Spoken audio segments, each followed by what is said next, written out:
সুপ্রিয় দর্শক, এই মুহূর্তের সবথেকে বড় খবর। দর্শক, এবার সুপ্রিম কোর্টে একেবারে নজিরবিহীন ঘটনা।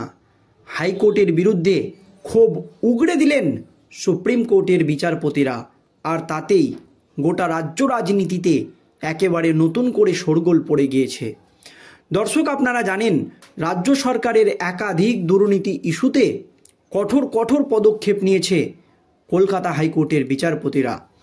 কলকাতা হাইকোর্টের প্রাক্তন বিচারপতি অভিজিৎ গঙ্গোপাধ্যায়ের হাত ধরেই এই রাজ্যে শিক্ষক নিয়োগ দুর্নীতি কাণ্ডের পর্দা ফাঁস হয় এবং অভিজিৎ গঙ্গোপাধ্যায় জানিয়েছিলেন যে ঢাকি সহ বিসর্জন দেবেন। তারপর তিনি কলকাতা হাইকোর্টের বিচারপতি পদ থেকে পদত্যাগ করেন এবং লোকসভা নির্বাচনে দাঁড়িয়ে এখন তিনি তমলুকের সাংসদ। এছাড়াও আরও একাধিক বিষয়ে কলকাতা হাইকোর্টের প্রশ্নের মুখে পড়েছে রাজ্য সরকার। গরু পাচার থেকে শুরু করে কয়লা পাচার, এমনকি ডিএর মতো গুরুত্বপূর্ণ মামলাতেও কলকাতা হাইকোর্টে পর 3 বার হেরেছে রাজ্য। এছাড়াও লোকসভা নির্বাচন চলাকালীন কলকাতা হাইকোর্টের একটি মাত্র নির্দেশে এই রাজ্যের 25 থেকে 26 হাজার শিক্ষক শিক্ষিকার চাকরি বাতিল হয়ে যায়, কারণ কিছুতেই কলকাতা হাইকোর্টে যোগ্য এবং অযোগ্য পৃথক করা সম্ভব হয়নি। আর এই প্রত্যেকটা মামলাকেই চ্যালেঞ্জ করে সুপ্রিম কোর্টের দ্বারস্থ হয়েছে রাজ্য। আর সেই সমস্ত মামলা দীর্ঘদিন ধরে সুপ্রিম কোর্টে ঝুলে রয়েছে। আপনারা যদি দেখেন 26,000 চাকরি বাতিলের মামলা দীর্ঘদিন ধরেই সুপ্রিম কোর্টে ঝুলেছিল। ইতিমধ্যেই এই মামলার শুনানি সুপ্রিম কোর্টে শেষ হয়েছে, কিন্তু রায় কবে হবে? রায়দান নিয়ে আশঙ্কায় রয়েছে যোগ্য থেকে অযোগ্য শিক্ষক শিক্ষিকারা, এবং সেই দিকে তাকিয়ে রয়েছে বাংলার সমস্ত শুভবুদ্ধি সম্পূর্ণ মানুষ। শুধু তাই নয়, সরকারি কর্মচারীদের ডিএ মামলার শুনানি সুপ্রিম কোর্টে প্রায় 14 বার পিছিয়ে গিয়েছে। এই নিয়ে ক্ষোভ প্রকাশ করেছে সরকারি কর্মচারীরা যে কেন ডিএর মতো একটি গুরুত্বপূর্ণ মামলার শুনানি সুপ্রিম কোর্টের মতো জায়গায় 14 বার পিছিয়ে যাবে। শুধু এখানেই থেমে থাকা যাবে না। আরজি করের মতো গুরুত্বপূর্ণ মামলার তদন্তভার স্বতঃপ্রণোদিতভাবে হাতে নিয়েছিলেন সুপ্রিম কোর্টের তৎকালীন বিচারপতি DY চন্দ্রচূড়। তারপরও সেই মামলার শুনানিও সুপ্রিম কোর্টে বারবার পিছিয়েছে। এখনও আসল অভিযুক্তরা শাস্তি পায়নি, এমনই দাবি নির্যাতিতার মা এবং বাবার। আর এই আবহে কলকাতা হাইকোর্টের বিচারপতিদের বিরুদ্ধে একেবারে রেগে আগুন সুপ্রিম কোর্ট। নজিরবিহীন ঘটনা, চরম পদক্ষেপ।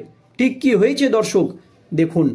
আগাম জামিন খারিজ করতে গিয়ে 30-40 পাতার নির্দেশনামা লিখছে কলকাতা হাইকোর্টের বিচারপতিরা, আর ওই টাউস সাইজের নির্দেশ নিয়েই বিরক্তি প্রকাশ করলেন দেশের শীর্ষ আদালতের 2 বিচারপতি সূর্যকান্ত ও বিচারপতি N কোটেশ্বর সিং।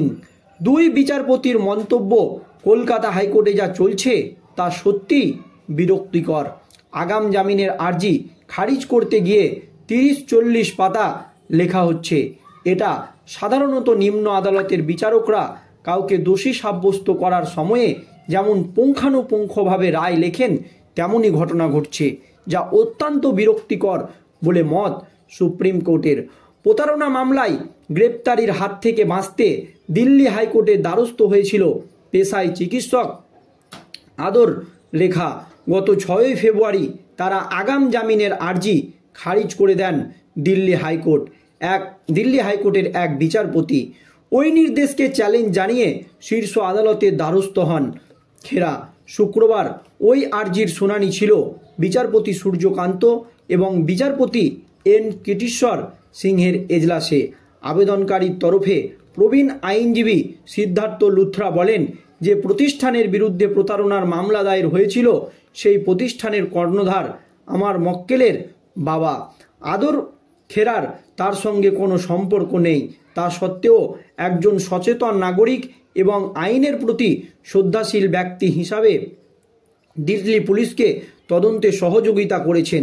চার্জশিট দাখিল হয়েছে, অথচ দিল্লি হাইকোর্ট আগাম জামিনের আর্জি খারিজ করতে গিয়ে আমার মক্কেলকে তার বাবার মতোই সমান দোষী হিসাবে চিহ্নিত করেছে। এই নিয়ে ক্ষোভ প্রকাশ করেন সুপ্রিম কোর্টের বিচারপতিরা। অভিযুক্ত আদর খেরার আগাম জামিনের আর্জি খারিজের নির্দেশ খতিয়ে দেখতে গিয়েই বিরক্তি প্রকাশ করেন দুই বিচারপতি। এই একইভাবে কলকাতা হাইকোর্ট এবং দিল্লি হাইকোর্ট একাধিক মামলায় পাতার পাতা নির্দেশনামা লিখছে বলে উষ্মা প্রকাশ করেন কলকাতা সুপ্রিম কোর্টের বিচারপতিরা। দিল্লি হাইকোর্টে এমনকি কলকাতা হাইকোর্টে যা চলছে তা বিরক্তিকর।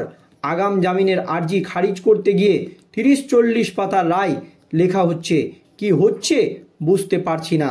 এরপরেই আবেদনকারীরা আদর খোড়াকে গ্রেপ্তারির হাত থেকে রক্ষা কবচ দেন সুপ্রিম কোর্টের বিচারপতিরা। যেই ব্যক্তি এই অভিযোগ নিয়ে সুপ্রিম কোর্টের দ্বারস্থ হয়েছিল সেই ব্যক্তিকে ইতিমধ্যে রক্ষা কবচ দিয়েছে সুপ্রিম কোর্টের বিচারপতিরা। দর্শক, এই নিয়ে কিন্তু রাজ্য রাজনীতি তো বটেই, গোটা দেশ জুড়ে নতুন করে শোরগোল পড়ে গিয়েছে। সুপ্রিম কোর্টের দাবি যে কেন আগাম জামিন খারিজ করতে গিয়ে 30-40 পাতার নির্দেশনামা লিখছে বিচারপতিরা। আর ওই ঢাউস সাইজের নির্দেশ নিয়েই বিরক্তি প্রকাশ করলেন শীর্ষ আদালতের দুই বিচারপতির ডিভিশন বেঞ্চ, সূর্যকান্ত এবং বিচারপতি এন কেটেশ্বর সিংহ। দুই বিচারপতিরই মন্তব্য, দিল্লি হাইকোর্টে যা চলছে তা সত্যিই বিরক্তিকর। আগাম জামিনের আর্জি খারিজ করতে গিয়ে 30-40 পাতার নথি লেখা হচ্ছে। এটা সাধারণত নিম্ন আদালতের বিচারকরা কাউকে দোষী সাব্যস্ত করার সময়ে যেমন পুঙ্খানুপুঙ্খভাবে রায় লেখেন, তেমনভাবেই এই হাইকোর্টগুলো রায় লিখছে, যা নিয়ে উষ্মা প্রকাশ করেন সুপ্রিম কোর্টের বিচারপতিরা।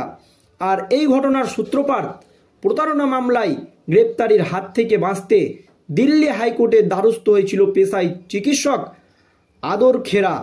আর গত 6 ফেব্রুয়ারি তার আগাম জামিনের আর্জি খারিজ করে দেন দিল্লি হাইকোর্টের এক বিচারপতি। ওই নির্দেশকে চ্যালেঞ্জ করেই সুপ্রিম কোর্টের দ্বারস্থ হয়েছিল ওই ব্যক্তি। আর এরপরই বিভিন্ন হাইকোর্টের জামিনের ক্ষেত্রে একাধিক বড় বড় নথি দেখে বিরক্তি প্রকাশ করেন সুপ্রিম কোর্টের বিচারপতিরা। তারপরই হাইকোর্টগুলিকে একেবারে চরম নির্দেশ সুপ্রিম কোর্টের।